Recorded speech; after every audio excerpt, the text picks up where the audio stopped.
All right, hey everybody. Welcome back to Understanding Game Design. My name is Mark Wolf, and in this video, we're going to be talking about the topic of how to come up with novel ideas, and I'm going to do this by combining a number of the topics that I kind of went over at the end of the last video, starting here with practicing the theorem and analyzing not games, and going into how the actual kind of process works and things to focus on in order to get there. So, because I think it would be too boring of a video to do on its own, we're going to talk here about practicing and getting up to finding ideas and where those are initially located. And that starts with practice. That starts with analyzing not games, analyzing how mechanics work, and practicing designing mechanics, finding things that you are good at designing, finding things that you're not good at designing, and working on those areas.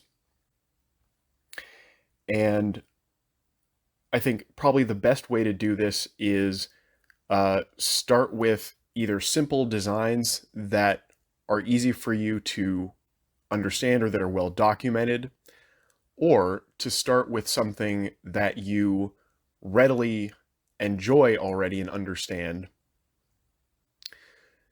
and your knowledge of the design will help you analyze it. So you're going to start with the top of the bullet point list and go through the theorem. And again, like I said in the last video, it's good not to stop at the first break, because it may be resulting from something else down the list, or it could be the initial cause, and then it's good to understand how else it can affect the design.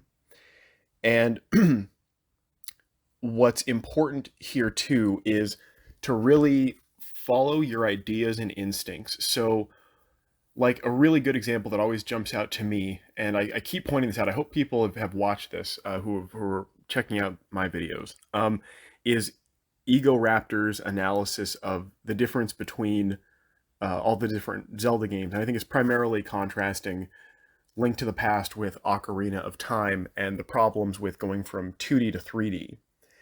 And one of the scenes that really jumps out to me is this point in the video where he's showing like the problems with the 3D camera and things kind of coming out of nowhere and surprising you in ways that should have been fixed in design. And he just kind of like repeats very frustratedly, like, if there's a problem, you fix it. And what you're going to be doing here is like sort of exactly that, but what you should focus on is like when you actually, see something that you can fix, or that you like you can already see part of the solution, and follow those, because like, you don't want to make more work for yourself, and it's good to have easy entry points to expanding your understanding of things. So find something that's easy to do. And like he gives examples in the video too, like the way that the enemies work. It's good to have them be more responsive to you, rather than, as we have discussed in many previous videos, the mistake of giving enemies a formulaic, attack pattern, so that the player is essentially just wasting time waiting for their opportunity to attack. The game is dictating the tempo of the combat. The game is dictating to them the actual solution. It's predetermined. It's taking away agency. So he gives a few examples of things, and like some of the things that he's critiquing in Ocarina of Time are like the Kisses, coming out of nowhere, because like the 3D view is difficult to capture for attacking flying enemies, and then also the problem of like Z targeting. Whereas in Link to the Past, when the bats are flying around, they're like, it looks like they're flying because they're animated, but they're still conveniently at sword's height mechanically. And that's a really important distinction to make, because when you're going to a 3D design, you need to account for the medium. Again, this is a question of medium. You need to fix the problems and explore the design in terms of what you've chosen for the game. So if you're working now in 3D in Zelda, you know, pieces can't work the same way that they did in Link to the Past. So you're going to have to solve that problem. And this is really good practice, is coming up with ideas for things like that. Um, Now, for me, that's not something that immediately, like, I have a solution for. Like, I'd actually have to think about how I would redesign Ocarina of Time, because there's like a whole lot of fixes that you'd need to address, and one of them is either choosing to fix something like Z targeting so you leave the keys alone, or redesigning the keys and sort of kind of doing minor fixes or whatever. Like that, like those are the ideas I would initially explore. But I would also want to end up at whatever the ideal solution is. So I would try to explore all of those options, seeing how they affected the dynamics of the design, and then figuring out what's the best solution, what's the best way to do it. And really, I guess when it gets to that point, if you're coming up to problems that require full redesigns, like that may be a good practice exercise if you feel like you can do that, or if you want to do that, or if you just want to, get started and see how far you can get, that's fine. But that's not necessarily required. It's probably, better and easier to find discrete things that you can, fix and tweak and like see how they play better once you've, balanced them or fixed this or fixed that or whatever. But interestingly, the reason also that you're going to start, or like the reason that the list is ordered the way it is because it is important to do those in that order. They all like relate to one another in sequence, but really competition is the start of actual design, finding ways that you can apply medium to create a competition, ways that you can extract limited resources to create mechanics for, and design victory conditions, these conflicting goals. And so it's, interesting, maybe odd, funny, whatever you want to use, that some designs forget this very initial, component. They create a design where there is no victory conditions. It's not a competition. There's nothing for the players to interact in. There's no way for the players to interact. They may be able to like do things together like in a simulation, but a simulated environment, is not a game. So it's always important, start at the beginning, go through the list, and tackle those things in turn. And I've already discussed some fixes for designs you may be running into, so it might be helpful to go back, check out some of those suggestions, things like for fighting games, and try and apply some of those fixes and see what you can come up with. See if you can find new ways to do things. And that's always going to be a good start for pursuing ideas that maybe don't necessarily have to end in designs you want to publish or even complete ideas, but it'll help you start fleshing out ideas for mechanics and ways to build systems, and starting with the initial either interaction or the focus on limited resources. So answering those in turn, it's kind of like a related question is, and that's why they're both included in competition, is either the victory conditions or the limited resources to achieve those.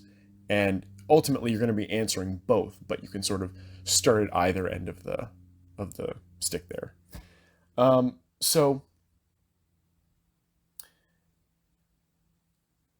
analyzing games gets you so far, but here's the next part.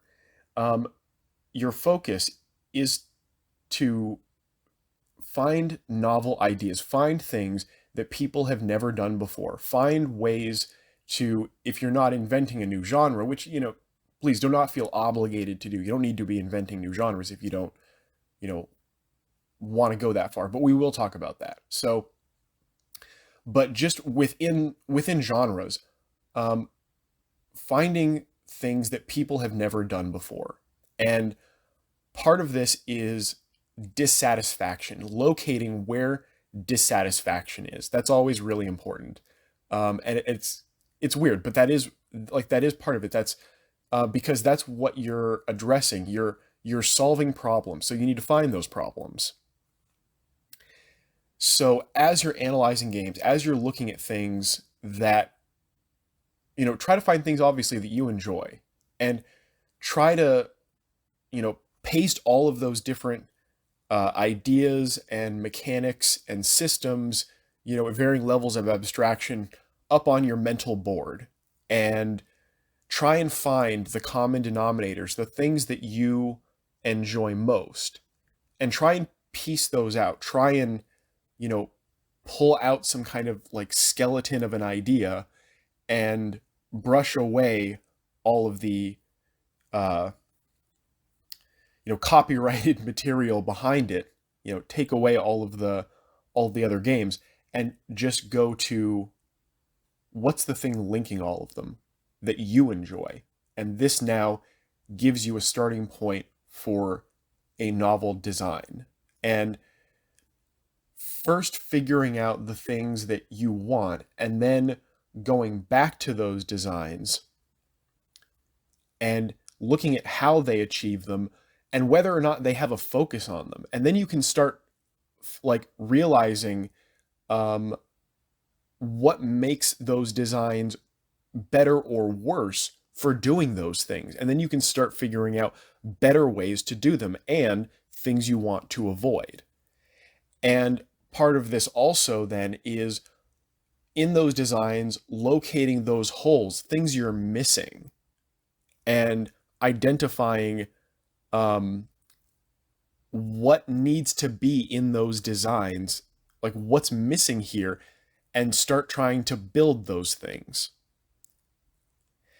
And once you've got all these, different components of things that you're looking for, things that are missing, and ways to connect those ideas, now you can do the next step. And this is where I can come back to an example of Mage War here, is one of the ways that, so the way that I arrived at the eureka moment that really, like, I didn't have to do any work. Once everything in my brain was there, it was just a matter of like the information taking enough time to, process. And then the idea just kind of came out of nowhere. But what led up to that was trying to design a card game, and not like going even into mechanics, but really looking at things from a system point of view. What should be on the cards, almost completely abstracted from any idea of mechanics, like just visually, what do I want these cards to look like? What kind of things do I want people to do with them? And kind of like working out where those ideas led, and things that I was interested in seeing on cards, and looking at those ideas over and over again, like comparing the differences between like tarot cards and magic cards, and comparing the differences between Magic and Yu-Gi-Oh cards, and looking at card frame design, and looking at the history of playing cards, and looking at the differences between, like European and Japanese playing cards, and looking at like the history of Japanese playing card development, and looking at the history of baseball cards, and even going further back into trade cards, and really just trying to fully explore everything you could possibly do with a card, and looking at like what linked all of those things that I was interested in. And really, it kept coming back to uh, players having a hand in their own cards. Actually making their own cards was really the idea that I kept missing, but the thing that was linking all of these things. It was customization. It was having more control over the cards. It was the thing that was disappointing about Magic. It was like when I was a kid, and I think, you know, a lot of players have this exact same, like even now, experience where you're going through your card pool, you're going through the cards in your boxes, and you're trying to build a deck. And at some point, you come to you come to a card where you're like, oh, I wish this worked slightly differently. And then, you know, like back in the day, it was harder to actually find out what cards existed. You'd actually have to go to a card store, hope they had, you know, god books, and then actually look through full sets and try to find something that, you know, worked for what you were looking for, you know, or at worst, you know, go through like the long boxes and stuff. But um, nowadays, you can just go on Scryfall. Nowadays, you can just look everything up, and still, you'll find that maybe there isn't a card that does exactly what you want. And it'll be really frustrating because you start, and like the same thing happens in Yu-Gi-Oh, except like that thought process immediately leads you to this like breaking of the fourth wall where you kind of realize like, oh, they've designed it specifically this way because this is, you know, a ladder, this is a scam. I actually have to buy the next card that's essential for this ladder strategy, and they've pre-built the deck. They know exactly what cards I need. They've increased the rarity as I go higher. You know, it's like, you know, higher in power, and it's all artificial. And just like Magic, it creates this pay-to-win scam slightly differently, but same result. And it'll get really frustrating. You're like, what? I wish there was like, if only I could get a card in this Yu-Gi-Oh deck that worked just this way, or you know, this or that. And once I started figuring out that that was really what I wanted, all of the other knowledge I had about how, like, what you could do with cards suddenly became very useful. Now I knew, like, here's all the things that you can do on a card, here's all the things you can customize. And then I guess maybe like the next thought might have been like, how do I encapsulate that? And then I think maybe that was like the eureka moment of, oh, it's a point buy system. I can literally just assign a point value to every ability I design, and you can just give them to cards, and you just give, you know, decks a point total. And um, I'd have to look back at my draft notes and everything to see what the actual first draft of Mage War, like how full all of the abilities were. But if I remember correctly, it did include primary, secondary, and special abilities. Or maybe it didn't include, maybe it didn't include special abilities. And I think the like there wasn't an attack and defense yet for allies. It was just a one power stat. And I forget if like I don't know if the point total was 90 at that point. Maybe it was, but the initial first draft of Mage War didn't really work very well. It obviously needed, you know, further redesign, but the system itself was sound. The idea was sound. It just needed to be fully realized, and you know, then all the other design happened. But that next step is finding, like, going back to the thing that you're looking for and finding like what's the thing that nobody's doing, the thing that I want that links all of these things I'm looking at, and how do I do it? And answering those questions by looking at all those examples, by analyzing everything, by going outside of game design too. And actually, here's another thing that I really want to bring up. This is really important for game designers to know. I wish I hadn't buried this lead in this video. I'll have to like put a note. I'll maybe pin a comment or something. to like a timestamp for this. Uh, what's really important for game designers to know is that your unique knowledge that you bring to game design is one of the most valuable things you can have as a game designer, in addition to understanding the theorem and knowing how to design a real game. Having something to bring to the table that's more than just a game idea, but things to flavor that idea with. Um, an example is like an understanding of martial arts. That's a really useful and interesting thing that will help you design game mechanics, specifically for combat. It'll help you design full customization of strategy. It'll help you explore ideas for ways to customize, stats and attacks and uh, techniques and powers and all of these different dynamics that you can have to give players control over their strategies and ways that you can encapsulate uh, competition. And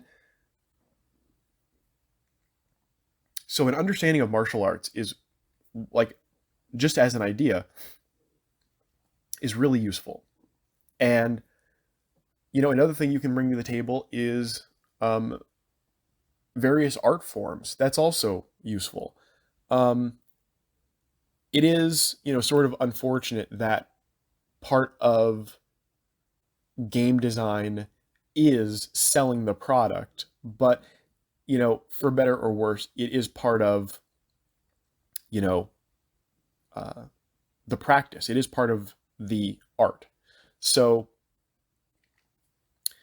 having an ability to include your own artwork, having the ability to depict things is very important. And being able to give something your own style is, very, very important. I think a lot of people have a style they don't realize because it's hard to identify it without doing a large body of work and having a bunch of things to compare. Um, but it's true. Everyone has a style, both in how you talk and how you write and in how you draw. So if you want to take time to develop those skills, all of those can be useful. Um, an understanding of, literature, or like specifically maybe mythology, um, history, anthropology, science, like all of these different things that you can bring to game design to inform like different parts of the design, um, are all going to be useful, and you should use those. You should use your outside knowledge in game design because that's going to be, something that's going to help the player connect to it. That's going to be something unique that you can bring to the table that's, going to help you explore something that someone else can't. You're the only person who can design that game, and part of it is your unique understanding. So use it. But that's how you arrive at novel ideas is, um, I guess in summary, focusing on dissatisfaction. uh, I don't know, like that's, for me, that's always really, like that's always been a big part in my journey here, like from a very early age, learning games and interacting with games, and it's this constant expectation and denial of expectation that plagues the gaming industry. And it may be, I don't know why it affected me so profoundly, but it really, I don't know, like it just, I always knew that my expectations weren't unreasonable, that the things that I was imagining like weren't assuming wrong things. I wasn't like, missing knowledge. I wasn't um, not understanding things. I could point to clear problems in the game and think of solutions to it. And when you can do that, it's kind of frustrating to see an industry that just refuses to learn, that refuses to like figure those things out. And so those were the things that like fueled my early designs, were um trying to trying to hone in on um when I felt like there wasn't something out there that I wanted. Like the thing that I wanted didn't exist. If I had that perception in my brain, I really spent a long time trying to figure out what exactly I was looking for. And that was one of one of those examples, is that mage war example that I just explained. Is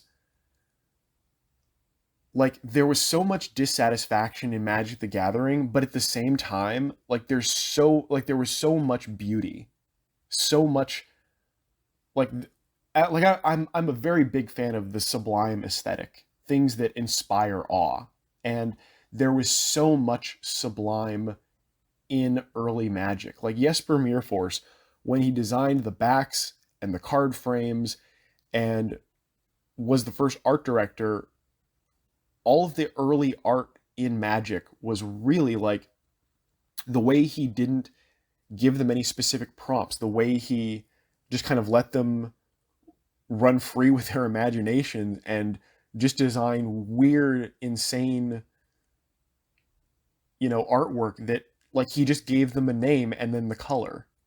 Like this needs to be a blue card, and then here's the name.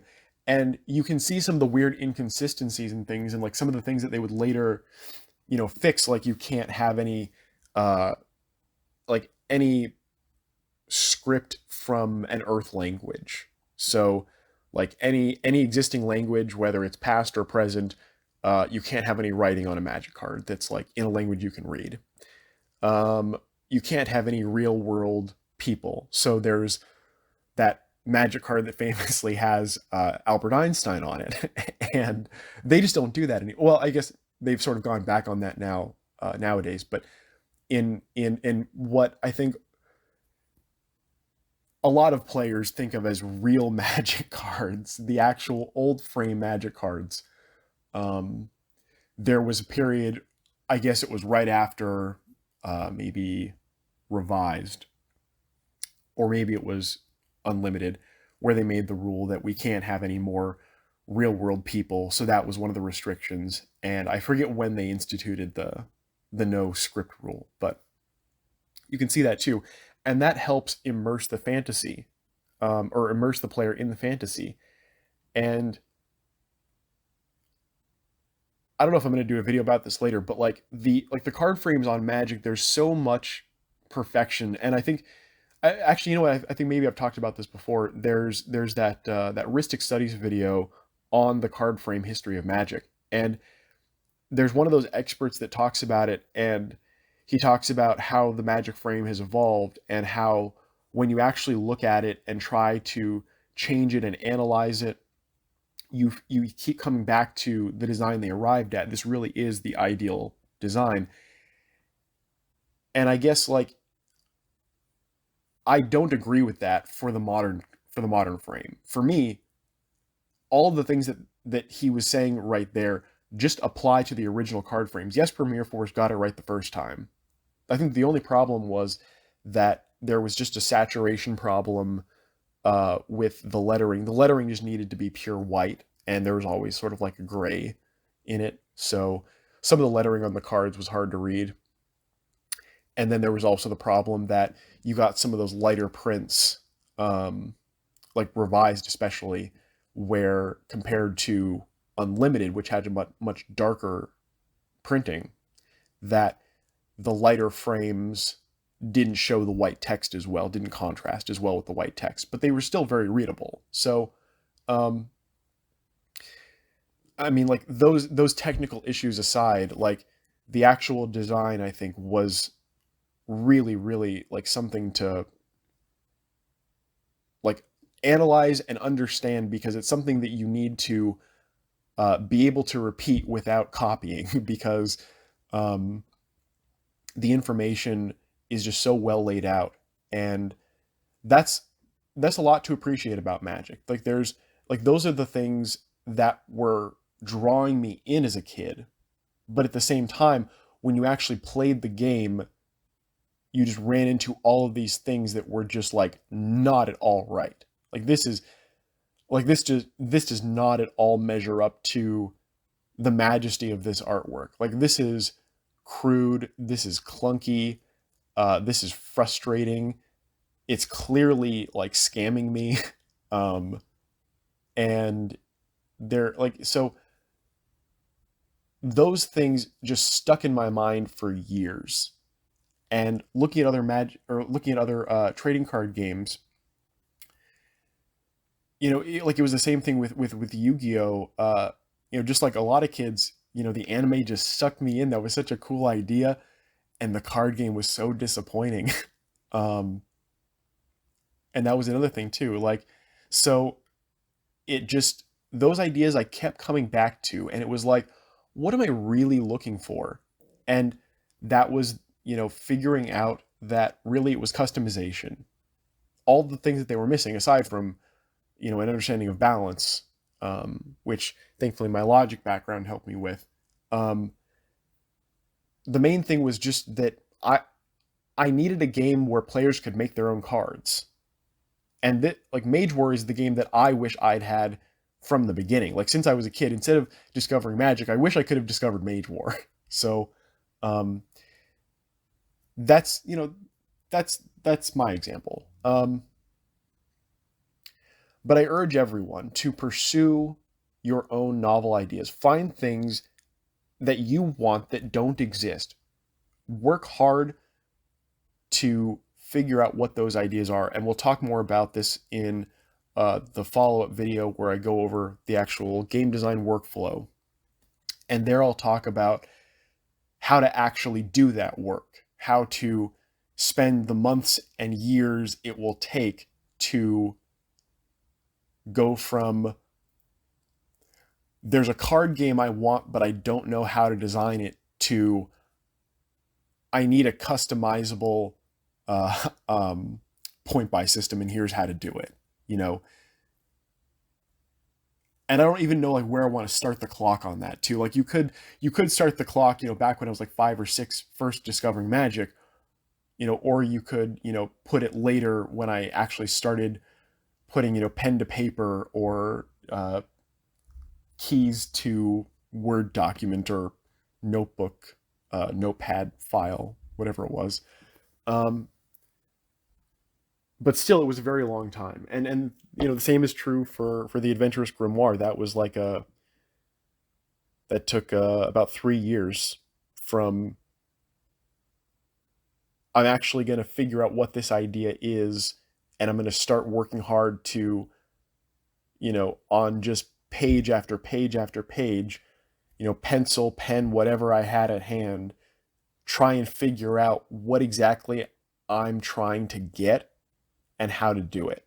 And I think on that too, I maybe arrived pretty early on at the idea that like I wanted an analog open world, but it was really difficult figuring out a way to do that. Like how do you do that? That's why that idea took 3 years, because I was trying to answer a question that I wasn't even sure at the beginning was answerable. Like I didn't know if the logic was sound on that. Thankfully it was. But those are the things that you need to do. Like sometimes you won't know if there's going to be, a pot of gold at the end of that rainbow, but you need to follow it. And like, because the things that you learn along the way are still going to be useful, maybe not immediately, but certainly later at some point. So focus on finding novel ideas, and do that first by getting comfortable with the theorem, understanding it, what it's saying, how to apply it, what to look for, and then analyzing not games, finding things to fix, and then looking kind of at the bigger picture of what things do you want to design? Is there something that already does that? And if not, how do you want to do that? And if things do exist that kind of already do that, how well do they do it? Is there something they're not doing? Because you may end up discovering something that's going to like create a whole new idea that like you weren't even expecting. And that's another important thing to point out here too, is a lot of these are emergent properties that you may just discover. You may not know you're going to run into it.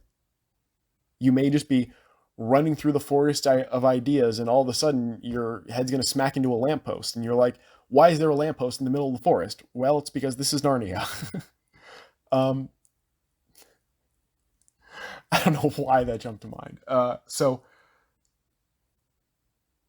yeah, that's how to come up with novel ideas. I'll discuss later how to work through them. That's how to practice. That's how to get better at both being a game designer and finding an idea to pursue, finding a way to apply your your energy as a game designer, and doing that in a valuable way is focusing on medium and focusing on things that people haven't done before, giving players something novel, something new. And that's where I'm going to end it. Thank you very much for listening. I hope you learned something, and I will see you in the next video.